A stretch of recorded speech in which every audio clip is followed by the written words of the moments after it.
nabanggit na ni Upline na pag-uusapan natin ngayon ay yung ating vitamin C. Diba? Alam ko naman na lahat ay umiinom ng vitamin C. Tama ba? Yes! Now, para doon sa mga bago lang po, hindi pa nakakaalam. So, magkakaroon po tayo ng demonstration, pakikita ko po sa inyo kung kaano maganda yung ating produkto. Unang-una po, magkakaroon tayo ng Betadine demonstration. Ito po is just a simulation of what is happening inside the body.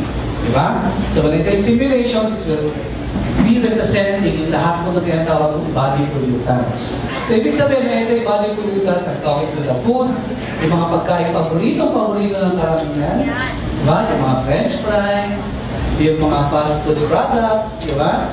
Yan, paborito yan. Yung mga taong mahilig sa mga pagkain naka-microwave, diba? So, yan, kasama yun. Yung nakakalanghap ng maduming usok, yung walang panahon, ika nga sa pagtulog, punong-puno ng stress yung katawan, yan. So ito yung demonstration, tawag natin doon is body pollutant. Ito po yung ating representative noon. Okay? Now, bakit naman nire-represent natin ng water yung ating katawan? It is because 70% of our body is water. So ibig sabihin kung 100 pounds po kayo, at may 70 pounds pala doon tubig. 30 pounds lang pala yung katawan mo. Diba? So imagine nyo yun. So ibig sabihin, ang representation ng water is our body. Okay? Ngayon, makikita natin. Ito yung representative ng katawan ni Julia. Okay? Anong hilig mong pagkain niya? Okay, hotdog daw. So, nag-hotdog siya ng almusal. Tanghalian, ano? Chicken. Mahilig ka ba sa lechon? Ito, lechon. Mahilig siya maglaro, ika nga. Madala siya sa EDSA, nagja-jogging. Okay ba yun? Ayan, nagja-jogging sa EDSA. Kumain siya ng bacon. Mahilig sa bacon. Mahilig sa burgers. Okay? Ayan, dami na ng dumi ng katawan mo. Now, kung ganyan kadumi ang katawan mo, anak, sa tingin mo ba maayos yan? Gusto mo bang maging malinis yung katawan mo? Ganito gawin natin. Sabi ng karamihan, mag-water therapy. So, dagdagan natin ang tubig na iniinom mo. Dahil sa timbang mo, sa tingin ko, may 100 pounds ka naman. Ang kailangan mong tubig, 1.5 liters. So, kung yan ang katawan mo, kalahati niyan ilalagay natin. Ano nangyari yan? Nalinis ba yung katawan mo? Hindi. Nalinis ba? Yes! Okay, so hindi yan ha. So, gagawin natin, magta-try tayo mag-take ng vitamin C. Okay. So, this is your vitamin C. Tandaan natin, ang absorbability nito is 96%.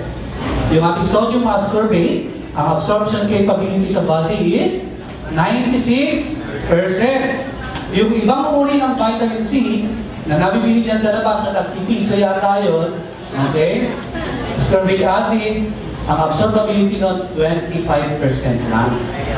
Okay, ang laki ng diferensya, ha? Okay, try natin.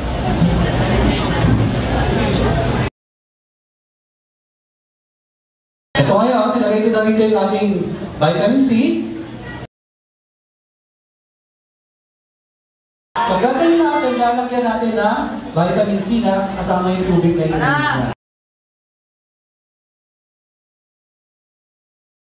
Okay, ayan na.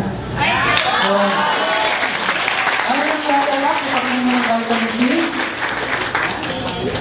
Naging malinis yung kanyang katawan. Ito po is just a demonstration of what will happen to your body kung parati po tayo umiinom ng ating vitamin C araw-araw.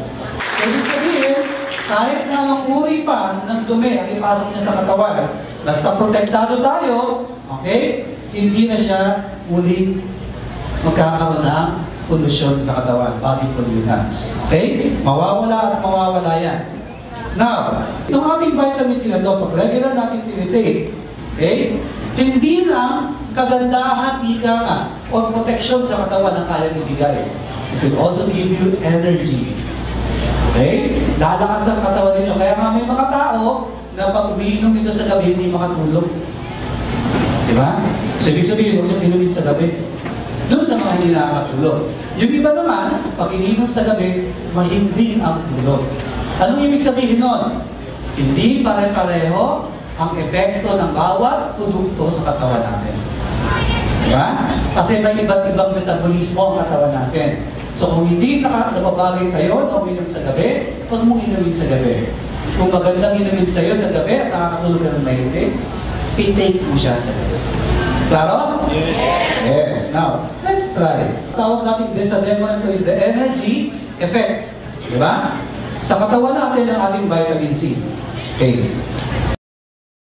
So yan, anong nangyari? Wala bang nangyari? Okay, ulitin ko May nangyari ba? Wala. Okay, this is water. Plain water yan. So ibig sabihin, yung tubig, hindi nagbibigay sa atin ng enerhiya. Okay. Tingnan natin naman yung tubig na merong vitamin C. Yung ating Ultima C. Okay?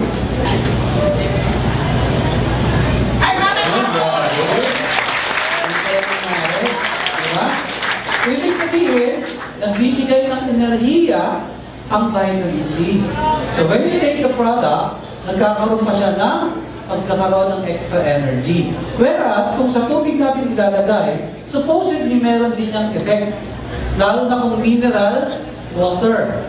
May kunting effect din yung mineral water dyan. Pero sa kaso nito, wala. Dahil tap water yung ginamit natin. Now, when we use products like vitamin C, it will give us extra energy. So, klaro yan?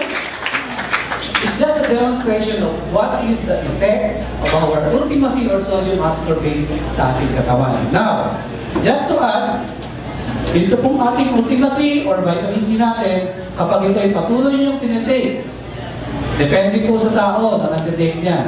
For continuously, you'll be taking this for 6 months, up to 1 year, makikita nyo magbabago ang inyong itsura. This is a good product, which is an anti-aging product also. Diba? So, nagpapalakas na ng ating immune system, nagbibigay ng enerhiya, nagpapabatak pa. Okay ba yun? Okay, so thank you very much po.